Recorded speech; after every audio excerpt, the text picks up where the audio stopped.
Last time on Plague Scythe Studios. I have a new, quote unquote, amplifier, at least new to you guys, new to the channel, as I've had this for quite some time. So I thought, what the hell, let's use this as a bit of an experiment to see if the mythos surrounding this particular piece of gear, or maybe pieces, is true or not. Experiment. I'd say amp or amp system because I don't want to give too much away. This could be an all-in-one tube amplifier head. This might be a rack system with a preamp and dedicated power amp.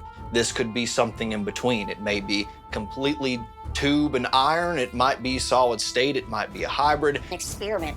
The power amplifier sound is going to be provided by the amp system. To keep the cabinet sound consistent, you'll be hearing a V30 loaded Mesa 4x12 oversize with a good old-fashioned SM57 pointed somewhere near the dust cap. Experiment. Hey everybody, Ryan here at Plague Scythe Studios, and with a classic case of the wintertime sniffles and sore throat. So apologies for the narration quality here, but the show must go on, even if I have to cut out 10,000 drinks of water and probably a cough drop or two. Regardless, welcome back to Heavy Reflection and a special episode at that. As I promised in the previous video, I will be revealing my new amplifier in this video, but as hopefully the supercut at the beginning of this one may have indicated, the prior video wasn't as straightforward as I initially led on, with some things I said being half-truths at best.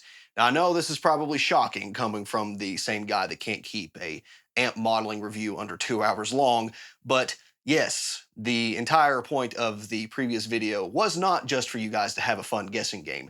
This was a bit of a case study, and one that you didn't even know you were going to be involved with. So let's get into the meat of your predictions. We'll go over several statistics. I was able to come up with the 88 guesses that were registered at the time that I'm pulling the data, with the video comments being closed a week after the video initially released. Of course, by the end of this exercise, you'll know the identity of my new amplifier, though I would say ahead of time that's probably the least interesting aspect of this video. So let's get right into it. Just like a terrible middle school social studies midterm project, I'll be presenting this data with a good old PowerPoint presentation. So get your spitballs ready and pass notes among your classmates, because this is another top-notch presentation from yours truly. Can you guess my new amplifier? Well, many of you tried. In fact, about 88 of you responded with some sort of prediction, and not all of you responded with just one prediction. And that was a bit of my fault for not clarifying that let's try to limit this to one per person. Didn't even think about that. So if you guessed multiple amplifiers, I basically took the first two, or the first two that you seemed the most confident about in your comment, and divided them up into two. So you'll see a lot of half guesses here, and that's the best way I knew how to handle it, because by the time I started tallying them, I was like, oh, damn it. I didn't even think about people making multiple guesses. So there's a bit of a opportunity to learn something about these kind of case studies for me. But as you can see, there are a wide variety of amplifier types, amplifier classes, and brands that were predicted here. And I have to say, many of them are kind of in the right ballpark for the tones that I presented, even if many of them are not the right brand or even the right architecture. So let's start breaking these out into some broad categories before I go into specifics. As I said in the last video, I didn't want to limit your predictions to any one type of amplifier. I said this could be a tube head. I said this could be an entirely transistor-based rack unit, and somewhere in between, like a hybrid design. And many of you, even though I didn't say this explicitly, predicted that this was a modeling amplifier, something that was entirely digital, whether it be a physical piece of gear, or even some of you predicted that I was actually using a plug-in all along. All of those are valid guesses. However, despite that disclaimer that I said in the video, and many of you guessing that this is a modeling-based platform instead of an analog one, well over half of you guessed that this is a tube amp entirely, or some type of mostly tube platform like a rack preamp. At 62% of those 88 guesses, again, this has some half guesses, sliced up in there. But well over half the amplifiers mentioned by brand or model were of the tube category. The next most popular class was actually the modeling amps, but as you can see, the tube amps still by far outnumber the amount of guesses for modeling. In fact, the ratio is about 3.2 to 1. So over 3 times the amount of people thought that I was playing a tube platform than those who thought I was playing a modeling platform. And I do find that interesting because I did not say modeling at all. I didn't say that out loud, but many of you inferred that, hey, that could still be in play here, considering I said something in between. I didn't explicitly say, well, it's not digital. So very interesting that almost 20% of you still guessed something that was modeling. On the next most popular thing, or should we say the second least popular, we have a transistor category, with roughly 11 to 12 of you thinking that this amplifier was entirely solid state or some type of solid state power amp, solid state preamp combination. At that, we only have 13% that think that this was solid state or transistor based, which roughly means for every 2 people that thought this was a transistor amp, almost 3 people think this was a modeling amp instead. So still, modeling amp has the lead over the transistor predictions. And even more interestingly, the transistor predictions outweighed the hybrid amp predictions by over 2 times. So there were a lot of valve state guesses. There were even 1 or 2 other brands or models that had something to do with like a hybrid rack unit and a solid state or a tube power amp. And you add that all together, you have both type of components. So I counted that as hybrid as well. But it's interesting to me that even though I said that hybrid was on the table, very few of you went after it. And it seemed that many of you initially thought, hey, this kind of sounds like a valve state type thing. But many of you that have watched my videos in the past know I have valve states. So it probably wouldn't be that thing. Not, again, discounting that entirely. But it's interesting to see that despite what I may have led you to believe with what I said, many of you used context clues to go from there and make a more accurate prediction. So as it lays, most people thought this was a tube platform, and taking those top 2 categories by themselves, about 1 out of 4 people thought that this was modeling instead. Ignoring the specific amplifier models and circuit architecture for a moment, I thought it would be interesting to divvy out the predictions by brand name alone, mostly because I'm an engineer and can't help myself from making a Pareto chart, but also because it kind of shows, or at least starts to show, a specific side of tones that people were leaning towards this amplifier representing, with the top 80% very much being in the kind of ballpark that I would play. And when I say 80%, I'm really talking about 80% of the most popular brands, and in a couple instances, the most logical brand predictions, in my opinion, based off of what I played. Again, there were dozens of different amplifier models and manufacturers mentioned, but out of the cross section of those that you can buy new off of new gear websites or even old discontinued stuff that's still really popular with users, this is kind of the spread here. So again, starting at kind of that 80% and back mark, this is the kind of stuff that is not too foreign to me, when it comes to the tones I dial in on either amp modeling software or hardware, or the kind of amps that I already have on hand. So a lot of these predictions make sense to me. The first most popular brand, this includes the valve state stuff, JCM 800, JVM series, what have you, is of course Marshall.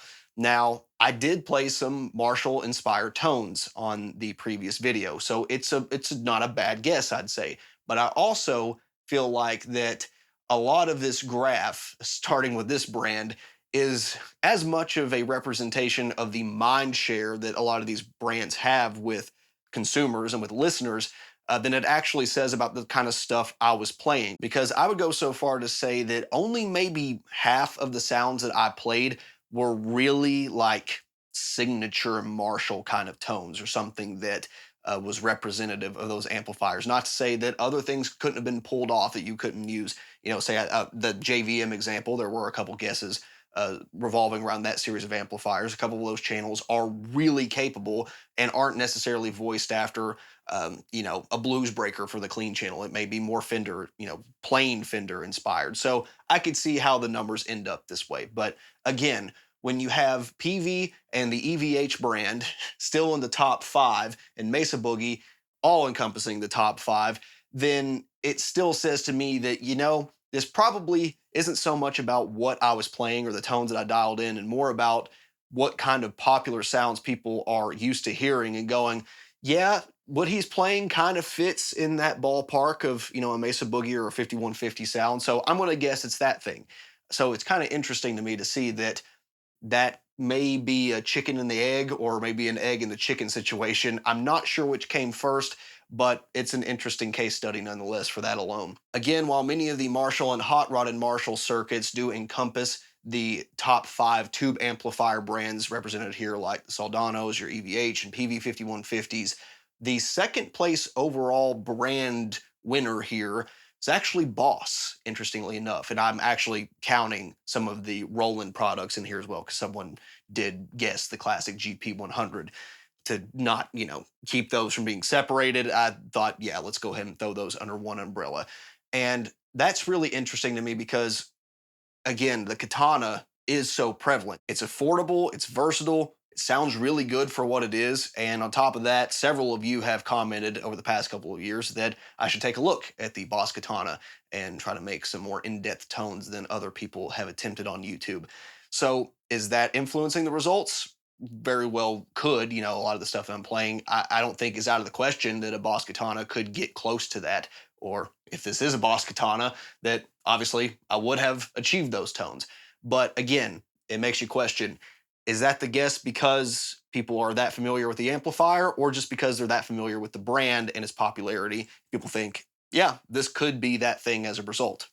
Again, I don't know which one came first, the chicken or the egg, but it is interesting that it's our number 2 spot, despite the other top 5 contestants here all being from mostly tube amplifier associated brands. We have this modeling thing right smack dab in the middle of it. The other popular modeling brand here doesn't really show up until about the 90th percentile with line 6. This is another half guess, as someone did guess a second amplifier. So we're going to put this one around 2.5, which puts it a little under your Randalls and your Fenders and around the Orange Fryette / VHT and Dietzel guesses that were presented in the video comments. So pretty interesting. Out of the top most common brands here, that only a couple of them represent the modeling stuff, and a vast majority of the brands represented in the guesses not only mostly represent tube circuits, but the most popular guesses are some of the most popular amplifiers out of there.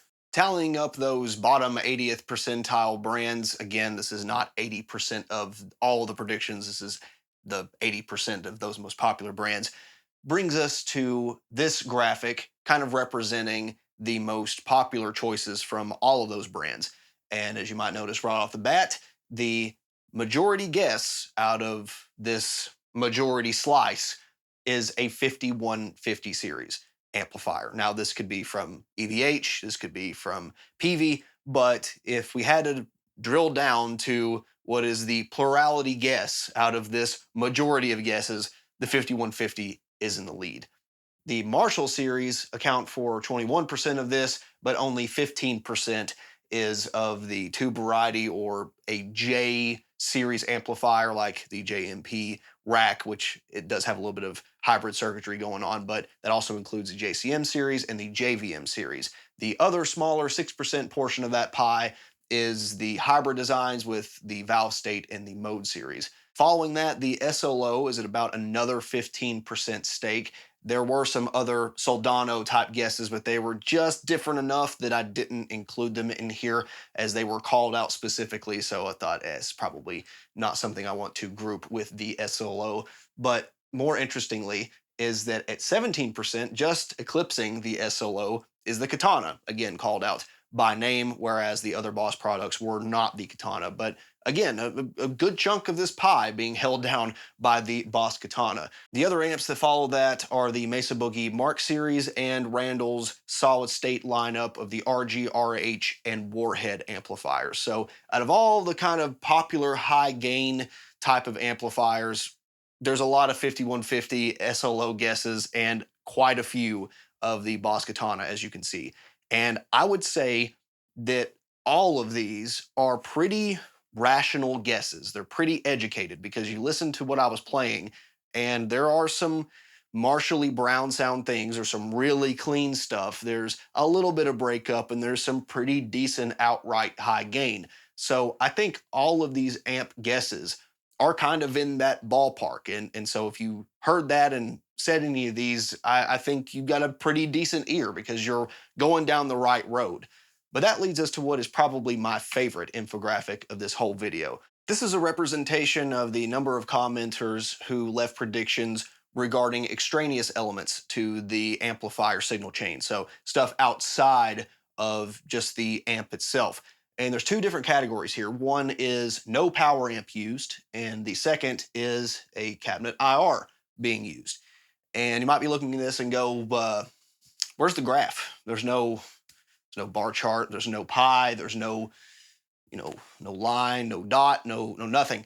And your eyes don't deceive you. That's because there is no data, because there were 0 commenters suggesting that no power amp was being used in this demo, and there were 0 commenters suggesting that actually a cabinet impulse response was being used. And this probably shouldn't come as a big shock to people, because why would anybody say that? I asked them to predict my new amplifier. I showed what cabinet was being used. Or did I? Because, ladies and gentlemen, the cab wasn't a cab at all. It was the 2 Notes Torpedo Wall of Sound software, which is actually kind of outdated compared to some of the recent stuff, with their rectifier oversized slant model with an SM57 microphone. It's an impulse response, essentially. A dyne IR, but it's an impulse response. Now, I know a lot of you are thinking it.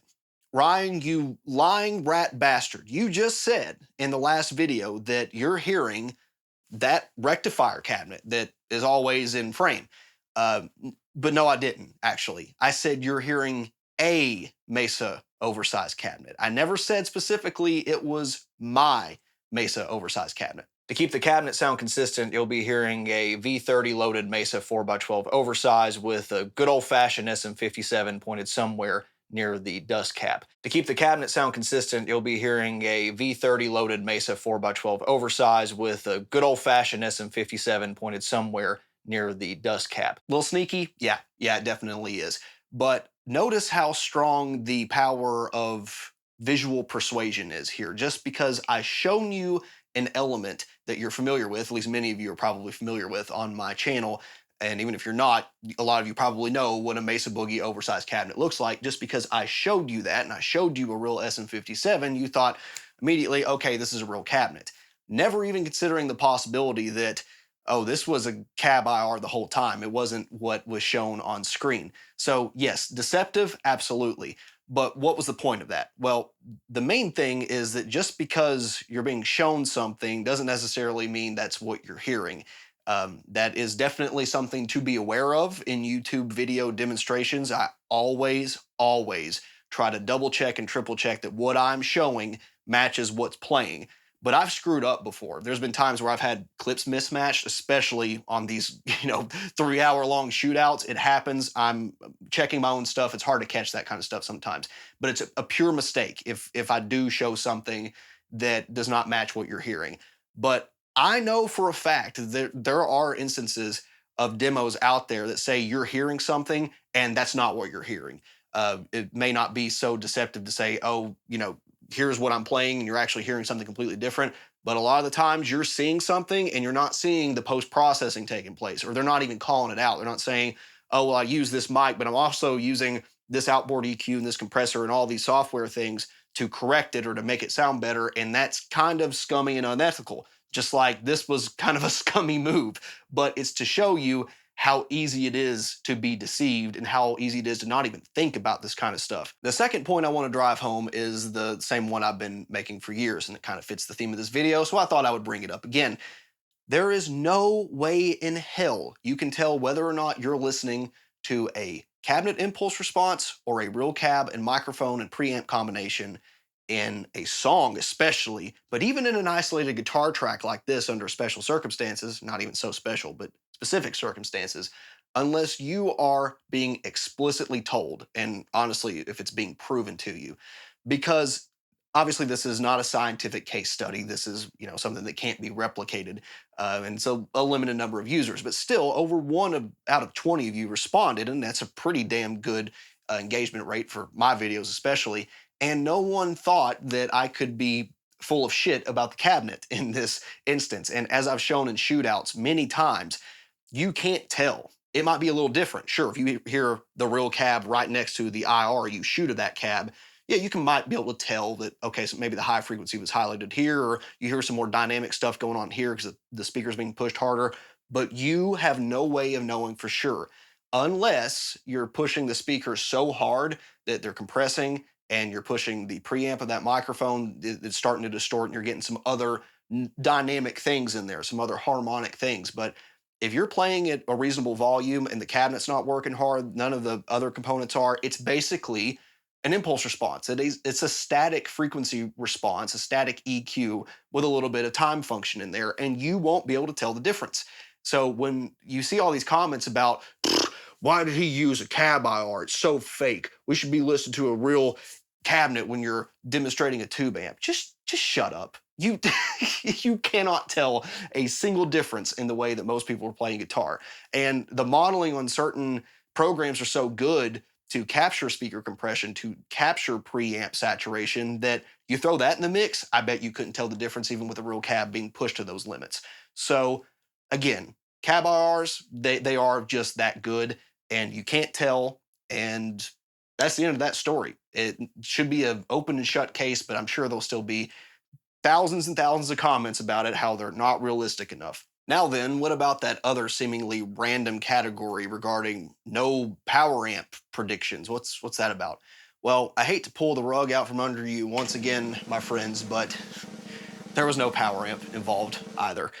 Because why do you need a power amp if we're using a cabinet impulse response? This might be a rack system with a preamp and dedicated power amp. The power amplifier sound is going to be provided by the amp system. The power amplifier sound, the power amp stand-in this case was the good old-fashioned BBE Sonic Maximizer, and I can't even say that with a straight face, but yeah, I have one. I've actually had one for almost 5 years now. Scary to think about that, but I've never used it on the channel. I've been waiting for a rainy day to demonstrate it, and here it is. And even though I made I believe it was a down the rabbit hole video about this particular circuit and its spin-offs, I didn't have a real unit. I already knew everything there was to know about it. It's a phase shift device. It's an EQ device, kind of one and the same, but ultimately the differences between them kind of depend on whether they're stereo or if they have a sub output or different things like that. And despite that, some people left comments saying, well, you don't have the real thing. You can't test it. You have no idea what you're talking about. The physical unit I have behaves exactly like all the simulations. It's a simple device. The circuit is not that complicated. And this does exactly the kind of stuff I was talking about. And in this instance, for what I was using it for, it was kind of helpful for this reason. Because on recording with a good cabinet or at least cabinet representation and some EQ, either post or pre, such as in the effects loop or in your preamp, if it's that capable, or again, post in your DAW, you can kind of fake the frequency response of a cabinet load with this device. Now, like I said, in my initial take on the BBE Sonic Maximizer, for regular tube amplifiers, this thing's mostly useless, and I stand by that. There might be a tube amp or certain types of amplifiers you're using that aren't scooped enough. Maybe the middle control isn't where you want it to be frequency-wise. You might be able to stick this thing in the effects loop and get an interesting type of sound, maybe scooping out 400 to 600 hertz. But except for those very few edge cases, you shouldn't be sticking this thing in the effects loop of any amp, because if you're especially using a tube amplifier, this kind of big response in the low end and rising response in the mids and then the high mids and the highs, that's already being done by the power amp if it has some sort of interaction with the power transformer and the speaker load. Because what you're viewing here, you've probably seen 1,000 times on my channel, is the load of the surreactive load, which is kind of like a greenback style impedance curve. And tube amplifiers react with that in such a way that you get, pronounced lows and kind of the scooped out mids, and it kind of keeps rising. And obviously you can throw some depth and presence controls on there and accentuate those further. But essentially, if you're not going to have a power amp and you want this thing to sound tube-like in the way that we're familiar with, you kind of need to mimic that somewhere. And the type of preamp I was using didn't have that. So yeah, this actually works for that use case. I very well could have accomplished the same thing with a plain Jane EQ plugin, but I thought, I've got the opportunity to use it, so I'll go ahead and show one instance where this thing is kind of handy with some sort of direct gear. And once again, it's to show an auxiliary point that I've talked about in the past. You don't really know what kind of power amp's in play, do you?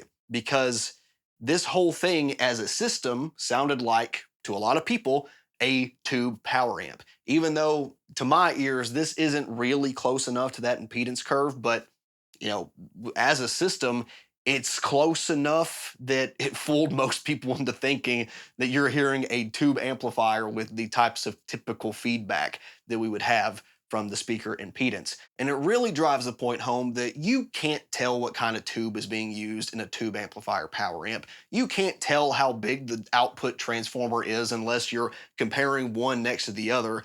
In a blind example like this, there's so many other variables with where the microphone is on the cabinet, what the preamp's doing. Most people were tricked into thinking that this output frequency response was basically the same as that. Most of you thought this was a tube power amp, an integrated tube power amp in a tube head or something equivalent. You had no idea that not only were there no tubes or iron involved, this was a plain Jane EQ curve. So there's absolutely no representation of tube breakup or saturation or any of the things that people think they hear when they're listening to a high gain guitar tone through a tube power amp. And as I've shown many times, you don't really want that much tube saturation in your power amp anyway. There is a sweet spot for many tones, but I think most people, for the kind of high gain tight stuff that I was playing in the last 30-40% of those demos, you don't really want any power amp breakup. You just kind of want this effect.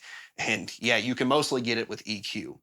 Ain't that a bitch? So the cat's pretty much out of the bag at this point that the amplifier sound that you're hearing and guessing about is not a full amplifier head, or at least you weren't hearing the tube or solid state power amp side of that head. Which brings us to some pretty interesting guesses before I reveal what this preamp section was. We've got a lot of modeling guesses, we've got a lot of tube guesses, and like I said before, many of them were kind of in the ballpark in terms of what I think are good estimates based off of what I was playing. There was a very Fenderish clean sound there, especially in the breakup stuff to my ears. But a Fender tweed or reverb by itself isn't going to get high gain enough, but it's an interesting component of it. There's a lot of, I think, SLO flavor in some of the higher gain stuff. So I see where the X88 and SLO guesses come from. There's even a little bit of Marshall JCM 800 stuff in some of the Brown sound demos. But a lot of people really think that this was some type of preamp system that has a lot of options for the preamp sound or outright modeling, such as the Yamaha THR series. There was a couple generic modeling amp guesses, or the Boss Katana that said, you know what, the only way you can get this variety of tone is to be able to select between multiple digital models. So all of those things kind of coalesce into, I think, a pretty good guess. Maybe it's a rack thing that has all of these modules. Maybe it's a digital thing that just captures all of that. And before we reveal the true preamp used, I want to go over a couple very interesting comments. This first one was left by channel veteran Ruby Rocks. Thank you very much for your continued viewership and support. And they say, first of all, I'm calling it right now, that quote-unquote amp system is a red herring. Good intuition, just wrong target. Yes, there were red herrings here. The cleans and crunch tones sound very Marshall-y to me, with the exception of the low end. That Brown sound didn't have the squish. I would agree with that. The higher gain tones seemed very much in that Soldano-derived family, but again, not as squishy as an SLO or Recto. 5150 voice without the squish. It's an iconic sound, quote unquote. No, that's too easy. It could be a Line 6 Spider or Veta, but that's too close to pod for you to bother. Also a good intuition, because how many times have I talked about a pod product on here? It could be a Katana, but that's been done to death in half. The Iconic is interesting from a circuit design perspective. Fuck it. 5150 Iconic, final answer. Really interesting thought process here. And it's kind of one that I think I would find myself going down if I didn't know the answer myself. That brings us to the viewer and commenter who was the closest out of the bunch. And I'm going to award Josh, not John, 0 with the overall winner of this little competition. Again, you win nothing but an internet cookie, so too bad for that. Again, though, he's not entirely correct, but close enough and closer than anyone else, even though many users were all over it, that I'm going to give this guy the winner. The real plot twist is that this is just like a Pod X3 Pro or something, and he's yanking our chains. Well, ladies and gentlemen, yanking your chains I was, because the amp, it was a Pod Pro. The OG Pod Pro with the latest firmware chip. I have a new, quote unquote, amplifier, as I've had this for quite some time.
As I shown in the brand Pareto chart, there were a number of other Line 6 guesses, including from the Spider Valve series, as well as the Veta, which is another Line 6 product I would like to have and eventually review for different tone engineers. You could probably guess at least one band I'd like to try.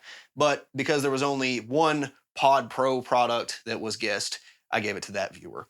And even though it's, a generation or two, or about 1.5, if you look at it as like XT again, it's not the exact same type of tone, not exact same type of product, but pretty close. So again, closest of the bunch, I'll give it to him.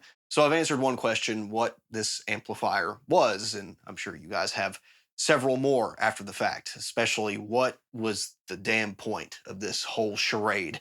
Well, from a personal perspective, first of all, I've had this thing for like going on 6 years now. It's been hanging out in my rack unit up in this shelf for the past 2 places I've lived, and I had to keep it covered or out of frame to keep you guys from seeing it, because I've had this idea forever, and I just, for whatever reason, just keep kicking it down the road and Well, I'm glad I waited because it's kind of coalesced into a more interesting video as a result. But I can finally leave this thing open and, kind of in frame and not have to worry about it. So that's partially the reason I wanted to get this out of the way.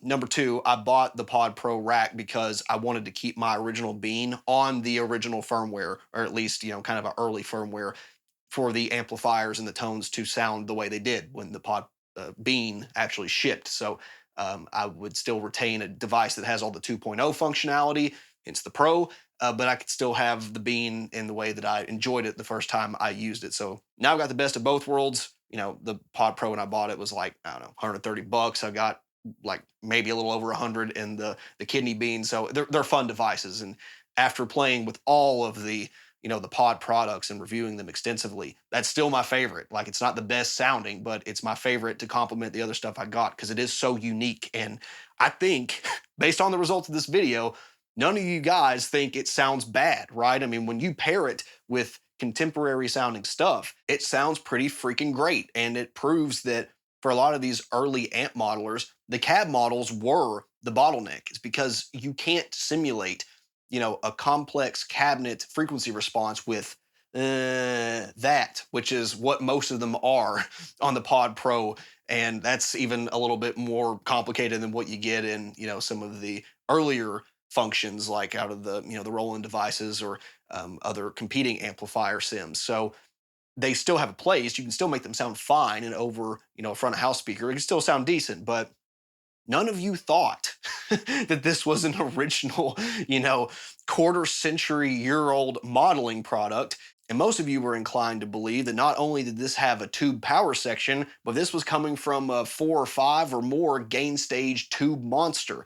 So if that doesn't give some credence to the argument that cab modeling is the most important, and obviously this was a pretty good cab model because no one guessed that it wasn't real, then I don't know what does. I'm not saying that cabinets are 50% of your high gain tone, but it's probably close to that. Probably 35, 40%. And a lot of the stuff that we think is so important out of amplifiers, it just isn't. I mean, this is obviously not the most capable amp modeler ever. But the fact I was able to get such a good high gain sound out of the base Soldano model, and even if the cleans were a little noisy and a little digital sounding, I mean, it's still usable today. And I think it's aged better than Pod XT personally. But as I've been repeating the same theme for all these sections, you can't tell if it's a cab IR. You probably can't tell if it's a tube or even if there's a power amp there at all on recording. You cannot tell if you're listening to a tube or a modeled preamp, period. I'm going to leave it at that because, over the years, I've said there's no way you could tell whether it's a Fractal Audio product or the real thing if it's compressed and it's, mixed down. And I firmly believe that still, anecdotally, scientifically, A/B testing, unless someone tells you, you're not really going to know, right? There are extremes, sure, where you stack 5 fuzz pedals on top of each other, and you go, okay, that's not right. That's not how that thing reacts. But for a basic clean boosted or tube screamer boosted tube circuit, if a 25, 30-year-old product can fool most of you into thinking it's a 5150 or a Soldano amp, you have no way of knowing for sure unless it is completely confirmed. Again, within that kind of sane use case, if I dialed this up in extreme ways, you'd be able to, see through the cracks. It would start falling apart. But if you treat it like a real piece of gear and try to dial it into kind of the same levels of distortion and frequency response as you would a real amp, you can't tell. And I'm sick of people saying that they know because you don't know. There might be some telltale signs there. If you're listening to, a 5-way shootout and someone says, okay, pick the Kemper. Which one's the Kemper? I've spent enough time with the Kemper and other amp modelers, I might be able to tell, honestly. But if you go into a blind shootout and you've got 5 different samples and someone says, pick your favorite and tell me why, I bet most people aren't going to say, the one I like the least is the Kemper. I could just tell it's the Kemper. That's not going to even cross their mind. So tell me with a straight face that if you guys, being some of the more discerning audience members, you watch this channel, so I know you are. If you don't think that this was a preamp from a modeling technology right off the bat, then how do you think a regular music listener is going to respond? this isn't even on their radar, nor do they care, nor do they have the ability to care. And I'm not saying that should be the benchmark. Obviously, I'm obsessive about this kind of stuff, but no one except for what was it? A handful of viewers. We're looking at 2.5, we'll call it 3 people thought this could even be a Line 6 product out of 88 viewers. And, about 1 out of 4 people, when you combine the modeling and the tube guesses, thought that this could be a modeling amplifier. But no one listened to it and said, this sounds like shit. So I think this really needs to put the nail in the coffin that the whole you got to have a tube amp for recording, it's just not true. And you literally cannot tell. I'm not saying you can't tell under certain circumstances, but if I don't tell you what it is, you have no way of knowing. In fact, you have no way of knowing what the rest of the signal chain is. So what's the big takeaway here? Am I saying you should ditch all of your tube amplifiers and all the amazing products we have on the market now, just go to free VST plugins because it doesn't matter? No, I'm not saying that. But I don't think it should be holding you back from making music. Because again, if you can be fooled into thinking that 25-year-old amp modeler is a $3,000 tube head and that a Cav IR is a $1,000 cabinet, then what does that say about those amazing products we have on the market? You spend a couple $100s on plugins that you like, or pick a good amplifier or two that you enjoy the workflow of and you enjoy the way that it reacts, and that kind of player feedback is very important, and that's a whole different discussion. But when it comes to the recording side of things, it just doesn't matter, people. There are pieces of gear out there that have a particular trick. I'm not going to be here and say these nothing burger statements that it's all good and you should just be happy with whatever. No, there are things out there that you can't replicate with a pod. You can't replicate, like I said, 15 distortion pedals being chained together and all those nuances. We're just not there yet. But for simple signal chains like this, don't worry about it. Focus on learning your gear and how to get a good sound, and then whatever you want to use for fun later down the road, if you specifically want that kind of amplifier, then great. There's nothing wrong with that.